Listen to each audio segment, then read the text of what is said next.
Hello and welcome. My name is Meepolis, they, he, she, and today's pick is Welcome to St. Hell, My Trans Teen Misadventure by Lewis Hancox. Surprisingly, in my humble opinion, published by Scholastic's imprint Graphics in 2022. Content notes for F-word, slurs, hair picking, nudity, sex, smoking and vaping, gym class shower trauma, puberty trauma, eating disorders, needles, dysphoria, and homophobia. This book is recommended by Scholastic for kids grade 9 to 12. A memoir. Other things you might want to know about the creator is that Lewis is also a bit of a comedian and he makes funny videos for social media. Lewis grew up in St. Helens, Merseyside, England, and he is, as this title suggests, trans. Obviously, every coming out journey is unique, but it was interesting to see a perspective from across the pond. What kind of keywords came to mind reading this volume? Confusion, growing up, punk, relationships,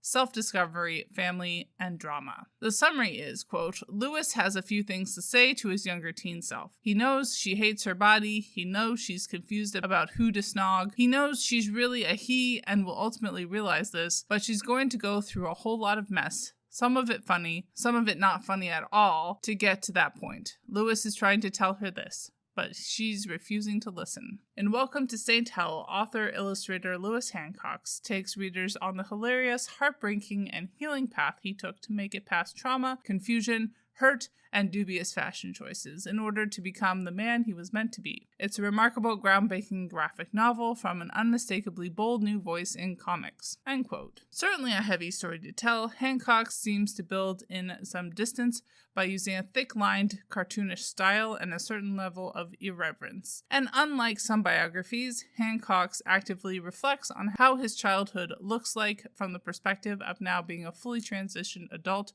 whose parents support him. This extremely vulnerable and realistic look at teenage sexuality and gender dysphoria also took a lot of bravery. Gender and sexuality are obviously at the center of the story, and it's a long, winding road for Lewis. I really appreciated how far from picture perfect Hancox is telling his story. There's a lot of ways this text can help people who are looking to better understand the trans experience, but it doesn't compromise for respectability's sake. Lewis's life is messy, and his parents' lives are messy.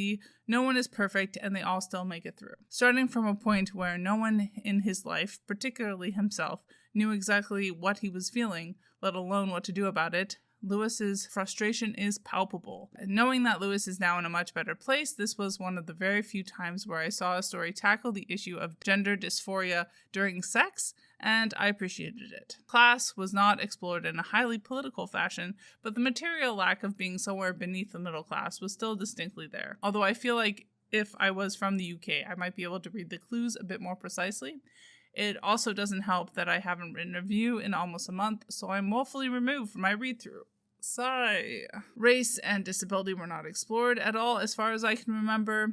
Overall, I thought Welcome to St. Hell really pushed at some boundaries, as I've perceived them anyway, for young adult graphic memoirs. It does not explore all the kinds of diversity that I try to highlight, but not totally surprising given it's an autobiography.